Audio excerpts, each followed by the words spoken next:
रामकृष्ण रे. पांडुरंगा करू प्रथम नमन, दुसरे चरण संतांचे या. मस्तक हे पायावरी, या वार करी संतांच्या, या वार करी संतांच्या, या वार करी संतांच्या. वारी पंढरीची भाग 4. गेल्या 3 दिवसापासून आपण वारीच्या निमित्तानं वारीवरचे चिंतन करतो आहोत.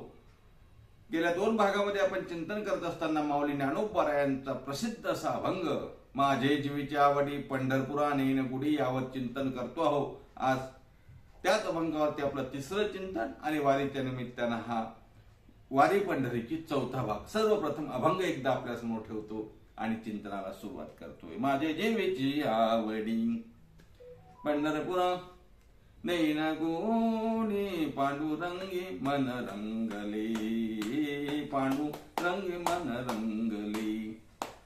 गोविंदाचे गुणवेधने पांडुरंगी मन रंगले, पांडुरंगी मन रंगले. जागृती स्वप्न सुषुप्ती नाठवे, जागृती स्वप्न सुषुप्ती नाठवे. पाहता रूप आनंद साठवे, पांडुरंगी मन रंगली, पांडुरंगी मन रंगली. बाप रखमादेवी वरु सगुण निर्गुण, बाप रखमादेवी सगुण निर्गुण. रूप विटेवरी दावेली कुण, पांडुरंगी मन रंगली, पांडुरंगी मन रंगली. पांडुरंगी मन रंगले, गोविंदाचे गुण वेधले. या अभंगावर आपण गेली 2 भाग चिंतन केलं आणि ते चिंतन करत असताना आपल्याला माहिती आहे माऊली ज्ञानोबाराय पंढरपूरला मी जाईल, पताका खांद्यावरती घेऊन जाईल असं म्हणतात. आणि त्यानंतर पांडुरंगी मन रंगले, माझं मन पांडुरंग नामात रंगलं, गोविंदानं माझं मन वेधून घेतलं असता त्या ठिकाणी विचार आपण यावर चिंतन केलं. आणि 3ऱ्या कडव्याचं चिंतन करत असताना जागृती स्वप्नी सुषुप्ती नाठवे, पाहता रूप आनंद साठवे या चरणावरचं आपलं चिंतन चालू होतं की आपण ते चिंतन केलंय. माऊली ज्ञानोबाराय म्हणतात जागृती अवस्था असू द्या, स्वप्नावस्था असू द्या, सुषुप्ती अवस्था असू द्या, मला काहीही आठवत नाही. काय आठवत नाही महाराज? जगताच्या संबंधानं जे जे काही आहे ज्याला संसार म्हणतात ते मला काहीच आठवत नाही. कारण का आठवत नाही? कारण पांडुरंगी मन रंगले, पांडुरंगाच्या नावामध्ये माझं मन रंगलं, त्यांनी मला वेधून घेतलं. वेधले हे मन दयाची गुणी, त्यांनी माझं मन वेधून घेतलं म्हणून मला दुसरं काही आठवत नाही. जागृत अवस्थेतच कशाला हो, स्वप्नातही आठवत नाही, सुषुप्तीतही आठवत नाही. मग होते काय? महाराज म्हणतात पाहता रूप आनंद साठवे. त्याचं रूप माझ्या डोळ्यासमोर उभं राहतं आणि त्याचं रूप मी पाहलं रे पाहलं की मग आनंद न समाये मेदिनी. आनंद मावतच नाही महाराज. आनंद एवढा हर्षोल्लास, एवढा आनंद होतो. महाराजांच्या शब्दात सांगायचं झालं तर आजी आनंदू रे, आजी परमानंदू रे, किंवा आनंदाचे डोही आनंदी तरंग. तुकोबाराचं सांगू का? तुका म्हणे खाऊ आनंदाचे लाडू. आनंदच आनंद हो महाराज, आनंदच आनंद. महाराज म्हणतात त्या देवाचं रूप माझ्या डोळ्यासमोर उभं राहिलं. रूप पाहता पाहता रूप आनंद साठवे. माझ्या मनामध्ये ते आनंद चैतन्य घन रूप पांडुरंगाचं माझ्या मनामध्ये साठवल्या जाते. साठविला हरिजी हृदय मंदिरी याप्रमाणे. आणि ते रूप माझ्या मनामध्ये साठवल्यामुळं मनामध्ये दुसरं कुठलं किलमिशच नाही महाराज. आनंद चिदानंद परमानंद आनंदी आनंद. आणि मग असा आनंदी आनंद चिदानंद परमानंद माझ्या मनामध्ये जीवामध्ये आला. का आला? कारण माझे जीवीची आवडी पंढरपुरा नेनगुडी, पांडुरंगी मन रंगले, गोविंदाचे गुणी वेधले. महाराज हे आम्हाला कळलं. तुम्ही जे सांगताय ना की रूप पाहिल्यानंतर आनंद झाला आणि तो आनंद साठवला गेला. पण हे कशामुळं, कुठलं रूप, कुणाचं रूप, कशा पद्धतीनं साठवल्या गेलं? म्हणजे देवाचं रूप. अहो, देवाला तर रूपच नाही ना. रूप नाही, रंग नाही, नाही वर्ण छाया. कबीर महाराज म्हणतात ना, देवाला रूप नाही, रंग नाही, वर्ण नाही, जात नाही, देवाला काहीच नाही. देवाला कुठलंही स्वरूप नाही. मग तुम्ही चिंतन कुणाचं करता? कारण तुम्ही सांगता ना, तुमचे संत महात्मेच सांगतात ना, विठ्ठल जळी स्थळी भरिला, रीता ठाव नाही उरिला. सर्वत्र जर देव आहे असं तुम्ही सांगता, तर मग त्या पंढरपूरलाच का जायचं? देव इथे नाही का? आणि तुम्ही तर म्हणता माझी जीवीची आवडी पंढरपुराने. का पंढरपूरला? इथेच तर देव आहे ना. शंका स्वाभाविक आहे की नाही? स्वाभाविक आहे. अशी शंका येणं स्वाभाविक आहे. आणि देव सर्वत्र आहे, तर मग त्या विटेवरचाच देव देव का? स्वाभाविकपणे असा प्रश्न कुणाच्या मनामध्ये निर्माण होऊ शकतो. माऊली ज्ञानोबा म्हणतात, अरे हो, हे बरोबर आहे. देव निर्गुण आहे, देवाला रूप नाही, देवाला रंग नाही, देव कुठा एका ठिकाणी राहणारा नाही. सर्वत्र देव आहे, तो ब्रह्म आहे, तो निर्गुण आहे. मग तरीही तुम्ही म्हणता त्या विटेवरच्या देवाच्या दर्शनाला जायचं म्हणताय ना, तुम्ही सांगताय ना, जाईन गे माय त्या पंढरपुरात. तुमचेच शब्द आहेत ना. पंढरपुरा नेईन गुढी हे तुमचेच शब्द आहेत ना. माझी जीवीची आवड हे तुमचे शब्द आहेत ना. मग भगवान जर निर्गुण आहे, तर मग तुम्ही अशा प्रकारे सगुण रूपाच्या दर्शनासाठी तुम्हाला आस का लागते? माऊली ज्ञानोबा सांगतात, अरे बाबा, एक सांगू का तुला? खरं मला या विटेवरच्या देवानेच सगुण आणि निर्गुण हे एकच आहे आणि ते मीच आहे हे मला सांगितलं, ही खूण मला सांगितली. शेवटच्या चरणात माऊली तेच सांगतात, रूप विटेवरी दाविले कुण रूप विटेवरी, बाप रखमादेवी वरु सगुण निर्गुण, बाप रखमादेवी वरु सगुण निर्गुण. रूप विटेवरी दाविले कुण रूप विटेवरी. विटेवर उभा असलेला पांडुरंग परमात्मा हाच निर्गुण आहे आणि हा सगुण आहे. कसं काय शक्य हो? तुम्ही जे एके ठिकाणी म्हणता की निर्गुण आहे म्हणजे त्याला काहीच नाही, हा तर सगुण आहे, हा तर कटेवर कर ठेवून आहे, तुळशीच्या माळा गळ्यात त्याने घालून ठेवल्या. करकटावरी तुळशीच्या माळा, करकटावरी तुळशीच्या माळ, ऐसे रूप डोळा दावी हरी. नाही का? आवड हे रूप गोजिरे सगुण असा हा करकटावर ठेवून गळ्यात तुळशीच्या माळ, समचरण दृष्टी, समचरण दृष्टी विटेवरी साजिरी. समचरण दृष्टी विटेवरी साजरी, तेचे माझी हरी वृत्ती राहो. विटेवर उभा आहे, समचरण ठेवून आहे, करकटावरी ठेवून आहे, तुळशीच्या माळा गळ्यात घालून उभा आहे, भक्ताची वाट बघतो आहे. मग तो निर्गुण कसा? माऊली ज्ञानोबा म्हणतात, हेच तर मला त्यांनी समजून सांगितलं महाराज. विटेवरचा पांडुरंग परमात्मा हाच सगुण, हाच निर्गुण. आहे तरी कसा? निर्गुणातून तो निर्गुण परमात्मा आमच्यासाठी सगुण झाला. रूप विटेवरी दावेने कुण रूप विटेवरी, बाप रखमादेवी वरु सगुण निर्गुण, बाप रखमादेवी वरु सगुण निर्गुण. रूप विटेवरी दावेने कुण रूप विटेवरी. महाराज, तो सगुणही आहे, तो निर्गुणही आहे. आणखी एक प्रमाण सांगू का? महाराजांचं प्रमाण सांगतो. महाराज म्हणतात, दोन्ही टिपरी एकच नाद, दोन्ही टिपरी एकच नाद, सगुण निर्गुण नाही भेद रे, सगुण निर्गुण नाही भेद रे. अरे दोन्ही टिपरी एक चिन्हात सगुण निर्गुण नाही भेद रे. इथं सगुण निर्गुणाचा भेदच नाही. माऊलींचं प्रसिद्ध उदाहरण तुम्हाला अभंग तुम्हाला माहिती आहे. तुझं सगुण म्हणू की निर्गुण रे. सगुण निर्गुण एके ठाई गोविंद रे, नाही का? आय सगुण निर्गुण एके ठाई गोविंद रे तुझ सगुणी म्हणू की नाथमाराज पण म्हणतात ना, निर्गुणी पावले सगुणी भजता, नाही का? अहो अनेक प्रमाण आहे ना. निर्गुणी पावले सगुणी भजता विकल्प धरिता जिव्हा जडे. मग असा हा निर्गुण परमात्मा पांडुरंगाच्या रूपाने सगुण साकार झाला. आणि मग त्याच्या दर्शनासाठी मला जायचं म्हणून माझ्या जीवेची आवडी पंढरपुरा नेईन गुढी. आणखी प्रमाणानं जर सिद्ध करून द्यायचं झालं का विटेवरचा पांडुरंग परमात्मा हा निर्गुण ब्रह्मच आहे महाराज.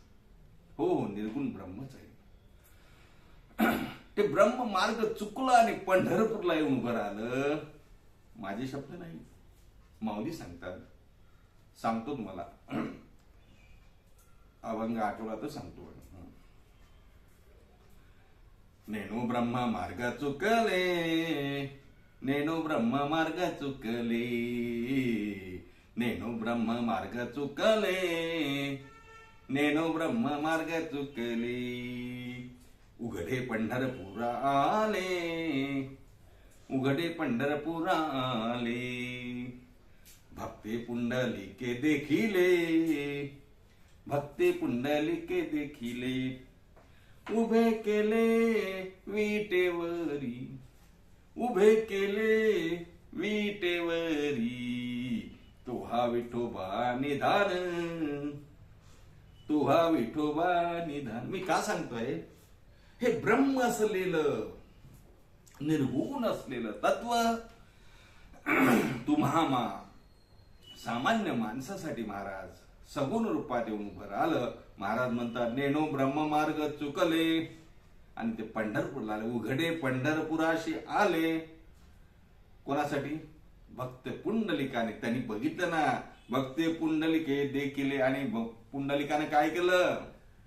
तुम्हा मला हे ब्रह्म कळणार नाही, निर्गुण उपासना जमणार नाही म्हणून वीट फेकली. उभे केले विटेवरी, उभे केले विटेवरी, उभे केले विटेवरी. आणि मग उभे केले विटेवरी हे जे इथं प्रमाण आहे तेच प्रमाण या अभंगामध्ये माऊली ज्ञानोबा सांगतात. रूप विटेवरी दाविली खुन, रूप विटेवरी दाविली खुन.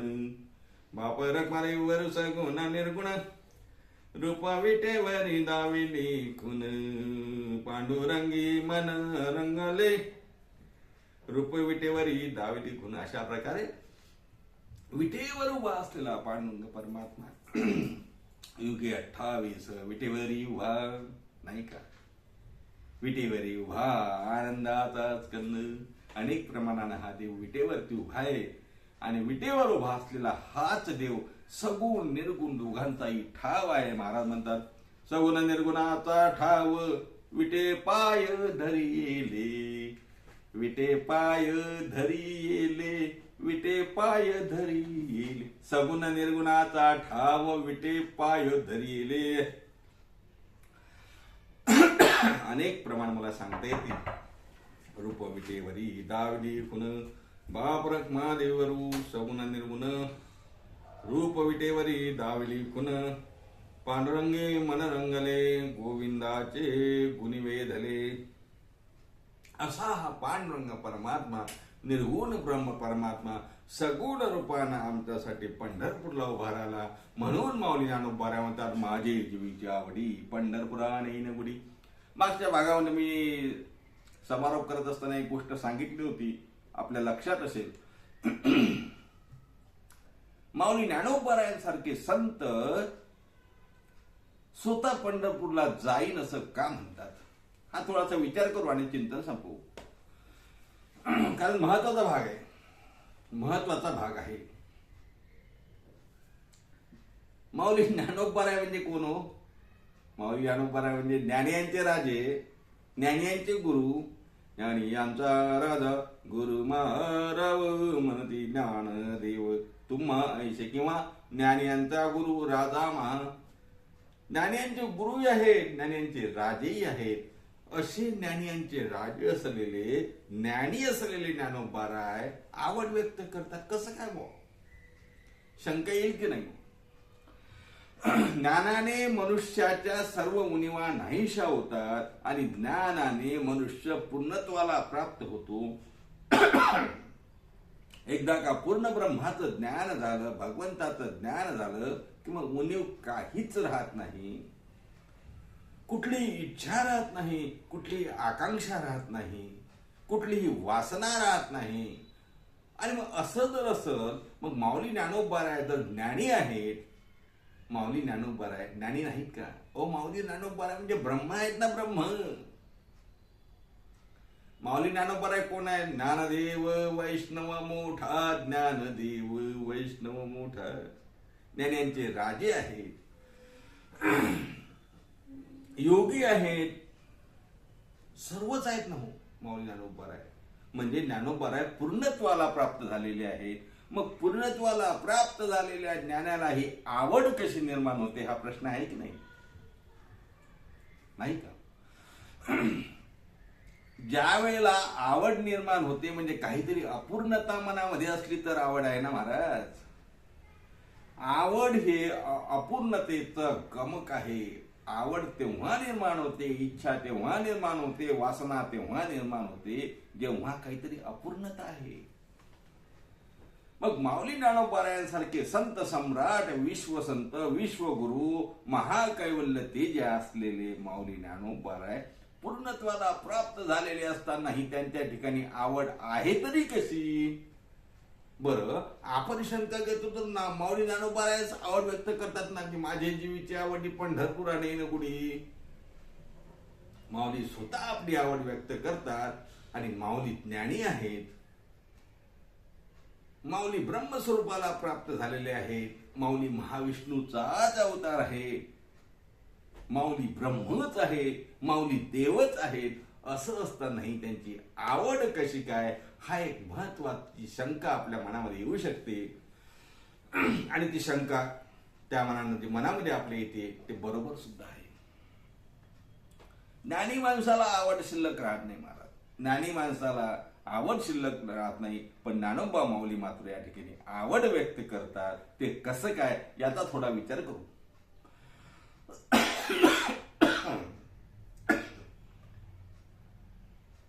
ज्ञानी पुरुषाच्या ठिकाणी कुठलीही आवड, कुठलीही इच्छा, कुठलीही आकांक्षा, कुठलाही बोध, काही आवश्यकता नाही. त्याला काही करायची आवश्यकता राहिलेली नाही.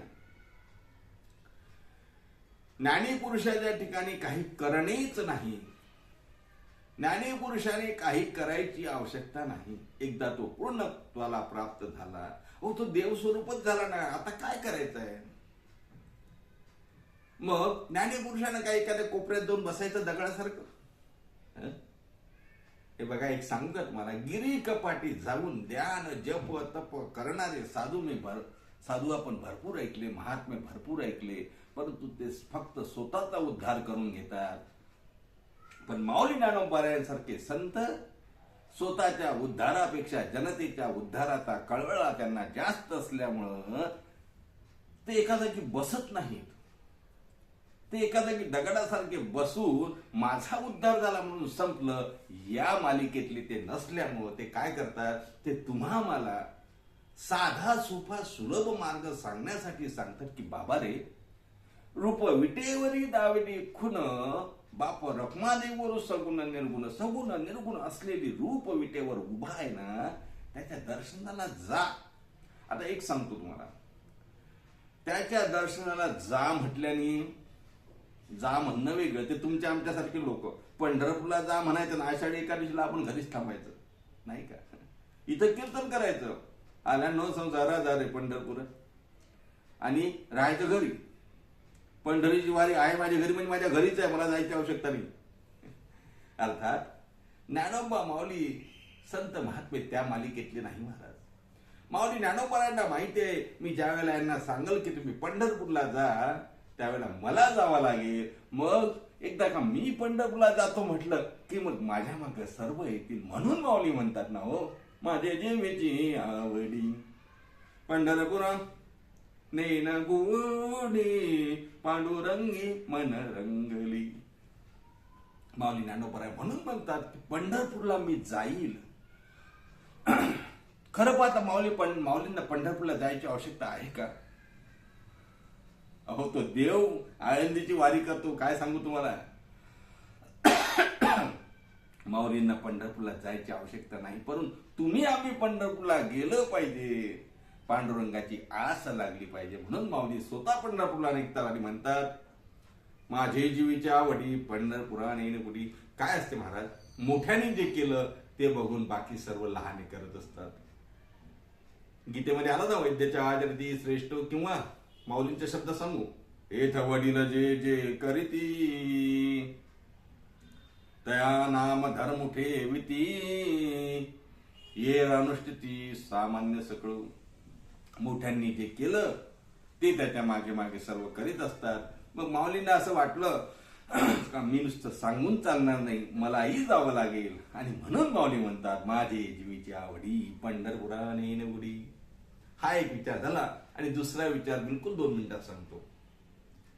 काय माहितीये का, एकदा देवस्वरूपाला प्राप्त झालं, ब्रह्मस्वरूपाला प्राप्त झालं, तरी सुद्धा देवाची भक्ती करावीशी वाटणं याला ज्ञानोत्तर भक्ती म्हणतात. आणि वारकरी संप्रदायामध्ये या भक्तीचा पुरस्कार केला आहे. एक सांगू का तुम्हाला, मला आता ओवी आठवणार नाही, परंतु ओवीचा अर्थ आठवतो. डोंगर कोरून डोंगरामध्ये राम लक्ष्मण सीता हनुमानजीची मूर्ती त्या ठिकाणी काढली. कशी? डोंगर पोखरून. आता मला सांगा, पूर्वी काय होतं तिथे? डोंगर होतं. आता काय आहे? मूर्ती झाली. पण मुळात काय? डोंगर आहे. म्हणजे मूर्ती काय? डोंगर आहे. आता डोंगरामध्ये कोरून राम लक्ष्मण सीतेची मूर्ती काढल्यावर कसं वाटते तुम्हाला? ते डोंगर वाटते की मूर्ती वाटते? राम लक्ष्मण साक्षात वाटतात आपल्याला तिथे, नाही का? तसं हे ब्रह्म ब्रह्म ब्रह्म हे जे आम्ही म्हणतो ना, त्या ब्रह्माला तो ओतीव आकार देऊन माझ्या संत महात्म्याने आमच्यासाठी सगुण देव आणला आणि तो पंढरपुरात उभा गेला महाराज. तेच महाराज म्हणतात, रूप विटेवरी दाविली खुन. लक्षात आला का माझा दृष्टांत? त्यातलं तात्पर्य हे आहे महाराज, रूप विटेवरी दाविली खुन, म्हणजे हे ब्रह्म असलेलाच पांडुरंग परमात्मा, त्याच्या दर्शनाला जावं. म्हणून माऊली म्हणतात, माझे जीवीची आवडी पंढरपुरा नेन गुडी. बघा, सोनं आहे आणि सोन्याचे अलंकार आहेत. कॉईन आहे तुमच्याजवळ, 100 ग्रॅमचा कॉईन आहे सोन्याचा. काय म्हणायला काय लागते आपल्याला? नसे ना. 100 ग्रॅमचा सोन्याचा कॉईन आहे किंवा वेडणी आहे. आणि इकडे त्या 100 ग्रॅमच्या सोन्यातल्या 10 ग्रॅमचं काहीतरी अंगठी बनवली, काय कानातले बनवलं, काय बनवलं, ठीक आहे, जे काय बनवलं ते बनवलं. हा अलंकार बनवला. सोन्यापासून निराळा आहे. मुळात काय? सोनं आहे. इकडे घेतलं की काय? अंगठी आहे, रिंग आहे. सोन्यापासून वेगळेपणा दिसतो, मुळात सोनं आहे महाराज. तसं ब्रह्म आहे, पण विटेवरचा पांडुरंग बघितला ना का अलंकारासारखं वाटतं. हो, तसा आनंद होतो. म्हणून महाराज म्हणतात, रूप विटेवरी दाविले गुण, बापरक मारेवर सगुण निर्गुण, रूप विटेवरी दाविले गुण, पांडुरंगे मन रंगले, गोविंदाचे गुण वेधले. असं 3 दिवसापासून आपण या अभंगावर चिंतन करतो आहोत. माऊली ज्ञानोबारायांचा अभंग आहे आणि माऊली ज्ञानोबा अभंगातून आपली आवड व्यक्त करतात. आता मला सांगा, माऊलींची जर आवड आहे तर तुमची आमची आवड काय सांग महाराज? माऊली म्हणतात, माझी जीवीची आवडी पंढरपुरा नेन गुढी. माऊलींसारखे वैष्णव असलेले, मोठे वैष्णव असलेले, देवस्वरूपाला प्राप्त झालेले, वारकऱ्यांचे नाही विठोबाचे प्राण सखे असलेले आमची माऊली आणि विठोबाचे प्राण सखे असलेले माऊली ज्ञानोबा म्हणतात की पंढरपुरा नेन गुढी.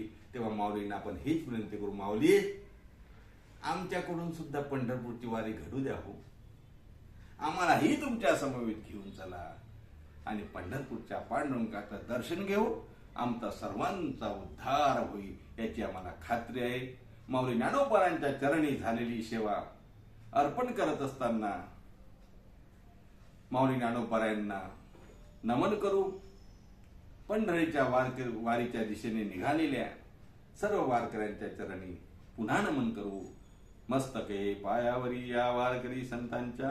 आणि आजची ही सेवा वारी पंढरीची भाग 4 इथेच थांबू. पुन्हा भेटूया पुढच्या भागामध्ये वारीवर चिंतन करण्यासाठी एखादा दुसरा अभंग घेऊ.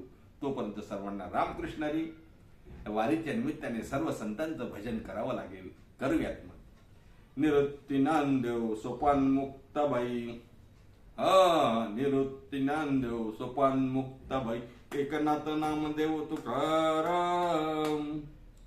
निवृत्ती नामदेव सोपान मुक्ताबाई. एकनाथ नामदेव तुकाराम. निवृत्ती ज्ञानदेव सोपान मुक्ताबाई. एकनाथ नामदेव तुकाराम. एकनाथ नामदेव तुकाराम. एकनाथ नामदेव तुकाराम. अनिरुद्ध ज्ञानदेव सोपान मुक्ताबाई. एकनाथ नामदेव तुकाराम. माऊली ज्ञानेश्वर महाराज की जय. पंढरीनाथ महाराज की जय. पुंडलिक वरदे हरी विठ्ठल श्री ज्ञानदेव तुकाराम. दत्तात्रय जनार्दन श्री एकनाथ.